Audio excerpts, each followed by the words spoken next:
Baik, Assalamualaikum warahmatullahi wabarakatuh.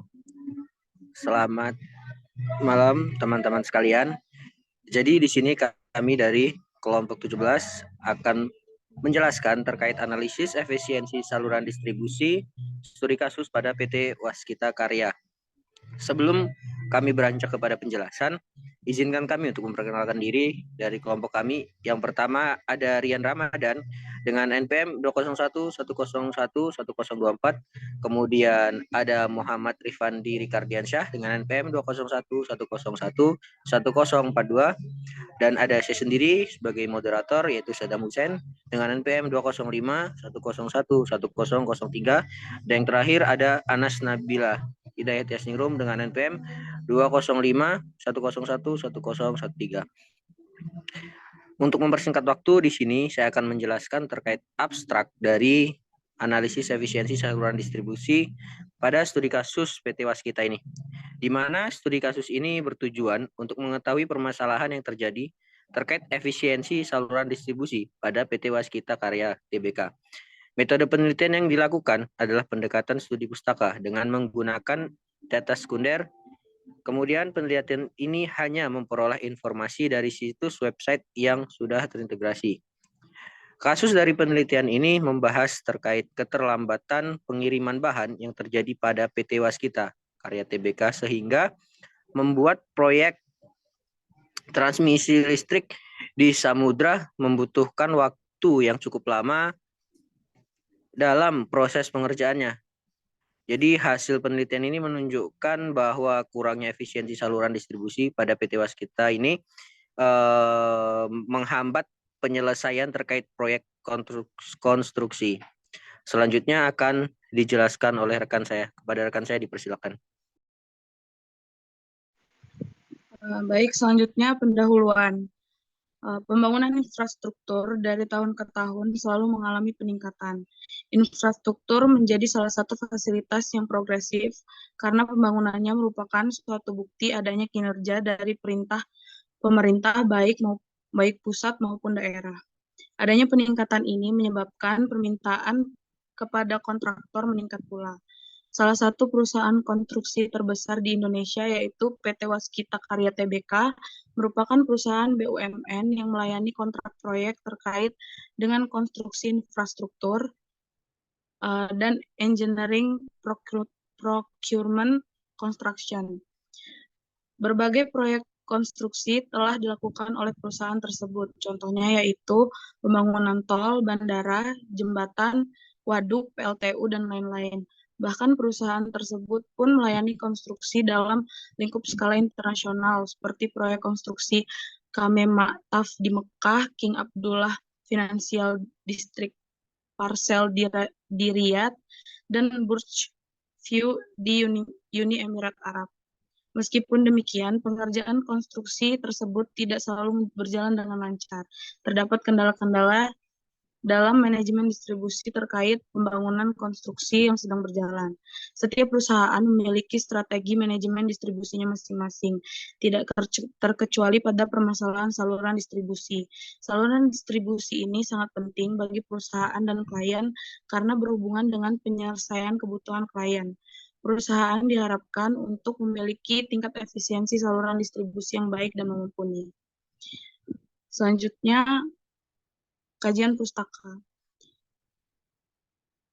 Yang pertama, saluran distribusi. Menurut Karundeng et al. 2018, saluran distribusi merupakan suatu proses di mana pihak perusahaan atau produsen mengirimkan barang pesanan kepada konsumen sesuai dengan jadwal dan pesanan yang diinginkan. Sementara menurut Wahjono 2022, saluran distribusi adalah bagaimana seorang produsen memproses barang atau jasanya hingga sampai pada konsumen.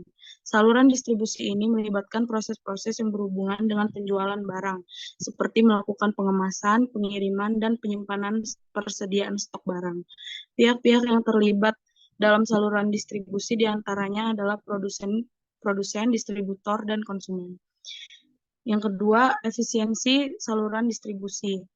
Menurut ALMA 2018, efisiensi saluran distribusi merupakan pencapaian perusahaan dalam mengelola saluran distribusi dengan memanfaatkan standar komponen-komponen dari alat yang digunakan selama proses pengadaan hingga distribusi.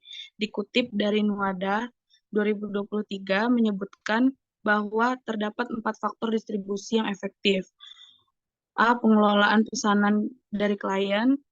B. Stok barang dan bahan baku. C. Pergudangan. Yang terakhir, D. Transportasi. Selanjutnya, yang ketiga, supply chain management. Menurut Arif 2018, supply chain management merupakan suatu rantai yang terdiri dari jaringan suplai, logistik, pasokan, dan sumber daya manusia yang terkoordinasi dengan secara bersama-sama memindahkan suatu produk, barang, atau jasa pada konsumen. Sementara Yusuf dan Sudianto 2022 mendefinisikan supply chain management sebagai suatu proses menghasilkan barang atau jasa dari mulai pengadaan hingga ke pengiriman penjualan. Selanjutnya, metode penelitian. Yang pertama, jenis data. Jenis data yang digunakan dalam penelitian ini adalah data sekunder. Data sekunder merupakan data yang diperoleh dari sumber pihak ketiga seperti buku, artikel, website, ataupun laporan. Pada penelitian ini, penulis memperoleh data dari website kontan.co.id dan beberapa jurnal artikel. Yang kedua, metode penelitian. Metode yang digunakan dalam penelitian ini dengan pendekatan studi pustaka.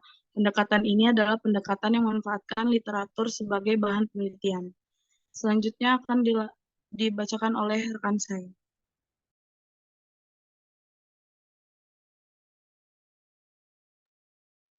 Lalu selanjutnya yaitu pada bagian hasil dan pembahasan yang membahas mengenai saluran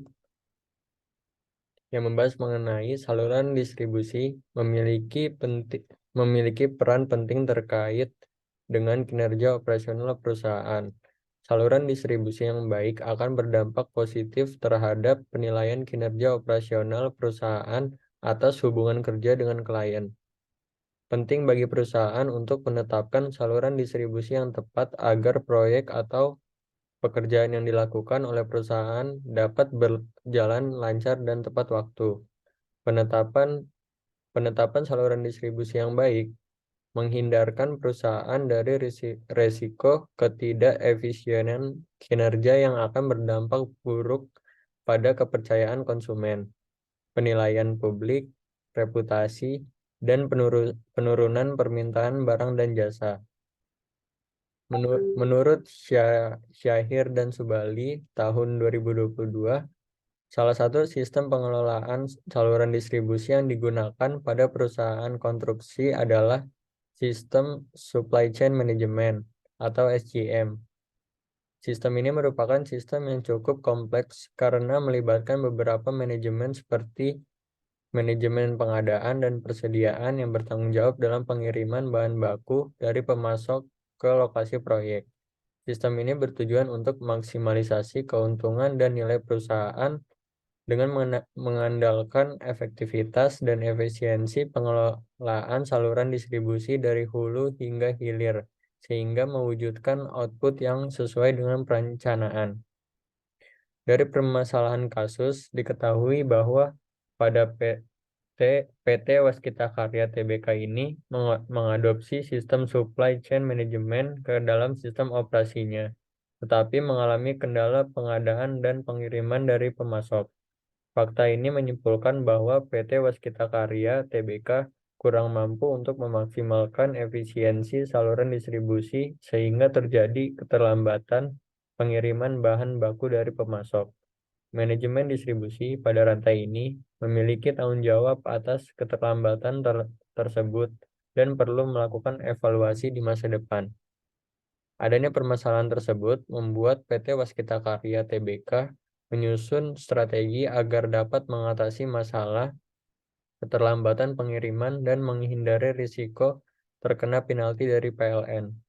Strategi yang diusung oleh PT Waskita Karya Tbk adalah dengan mempercepat pembangunan pabrik baja.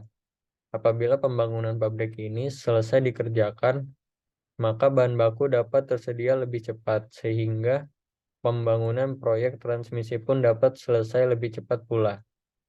Atas kasus pengerjaan proyek yang berlangsung lebih dari estimasi waktu yang dibutuhkan tersebut, PT Waskita Karya Tbk memutuskan untuk melakukan ekspansi pembangunan pabrik, baja, dan beton lebih banyak lagi. Upaya ini dilakukan agar persediaan perusahaan selalu dalam keadaan on stock, sehingga dapat mengerjakan proyek konstruksi lebih cepat. Selain itu, perusahaan juga mengupayakan untuk memperbanyak alat produksi. Kepentingan ini dilakukan untuk meningkatkan efektivitas perusahaan dalam menjalankan proyek konstruksi. Demikian penjelasannya. Selanjutnya akan disampaikan oleh rekan saya. Baik, berdasarkan analisis dari kasus PT Waskita Karya, dapat disimpulkan bahwa saluran distribusi memegang peran penting dalam keberlangsungan kinerja operasional perusahaan. Saluran distribusi yang baik akan memberikan hasil yang maksimal dan sesuai target. Apabila dalam pengelolaan saluran distribusi masih belum memadai, maka akan berakibat pada kinerja dan kepuasan konsumen. Pada titik ini, efisiensi dari saluran distribusi menjadi pokok yang penting untuk dilakukan evaluasi. Kasus pada PT Waskita Karya Tbk menunjukkan adanya masalah mengenai saluran distribusi yang masih kurang efisien. Hal ini dibuktikan dengan estimasi penyelesaian dengan realisasi yang terjadi pada pembangunan transmisi listrik di Sumatera pada tahun 2017 sampai 2019. Akibat adanya keterlambatan pengiriman. Komisaris dari PT Waskita Karya Tbk pun kemudian menstrategikan percepatan pembangunan pabrik baja agar mampu mempercepat pembangunan transmisi listrik dan menghindari penalti akibat proyek yang tidak kunjung selesai. Baik, demikian presentasinya. Saya kembalikan kepada moderator. Baik, sekian presentasi dari kelompok kami. Untuk selanjutnya, semoga apa yang kami sampaikan dapat bermanfaat untuk kita semua. Saya mewakili kelompok dan selaku moderator, mohon maaf apabila ada kesalahan kata. Saya akhiri. Wassalamualaikum warahmatullahi wabarakatuh. Waalaikumsalam warahmatullahi wabarakatuh.